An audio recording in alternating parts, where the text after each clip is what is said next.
नमस्कार मित्रांनो, मी आहे प्रवीण राठोड. तुम्ही पाहता आमचं यूट्यूब चॅनल. तर मित्रांनो, शेतकऱ्यांसाठी एक महत्त्वाची अपडेट आहे.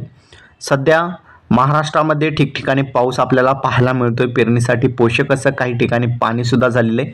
पण शेतकऱ्यांनी पेरणी करण्यासाठी घाई करू नये, कारण सध्याची परिस्थिती बघितली की मान्सून आपल्याला महाराष्ट्राच्या दिशेने आपल्याला जाताना पाहायला मिळत असला तरी मात्र संपूर्ण राज्यामध्ये मान्सूनचा प्रवाह जे आहेत जात नसल्यामुळे अनेक ठिकाणी पाऊससुद्धा झालेला नाही आहे. ठिकठिकाणी अनेक पुढील 10 दिवसामध्ये तुम्हाला पाऊस जे आहे कमी प्रमाणात महाराष्ट्रामध्ये पाहायला मिळेल आणि त्यामुळे पेरणीसाठी असं पोषक असं वातावरण पाणी जे आहे ज्या ठिकाणी होईल त्या ठिकाणची शेतकरी पेरणी करतील. त्यामुळे शेतकऱ्यांनी या ठिकाणी पेरणी करण्यासाठी घाई करू नये.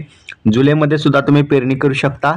पाऊस पुरेसा असेल तरच पेरणी करा आणि त्यानंतर पावसाचा खंड जो आहे तुम्हाला पाहायला मिळू शकतो. त्यामुळे विचार करून पुढील अंदाज पाहूनच पेरणी करायचा. या ठिकाणी बघितलं आपण की पुढील 10 दिवस जून महिन्यामधील 13 तारीख ते बरोबर 25 तारीखपर्यंत ज्या पाऊस आपल्याला ठिकठिकाणीच पाहायला मिळणार आहे. सर्वदूर पाऊस तुम्हाला पाहायला मिळणार नाही महाराष्ट्रामध्ये. त्यामुळे अनेक जिल्ह्यामध्ये पेरणी आपल्याला उशिरा पाहायला मिळतील, अनेक जिल्ह्यांमध्ये पेरणी ही लवकर पाहायला मिळू शकते. तर अशा प्रकारे बघितलं तर पेरणीला यंदा उशीर होणार आहे. काही जिल्ह्यामध्ये लवकर पेरणी होऊ शकते. त्यामुळे पुरेसा पाऊस असल्यावरच पेरणी करायची आहे. तर अशा प्रकारचा आजचा आपला महत्त्वपूर्ण अपडेट होता.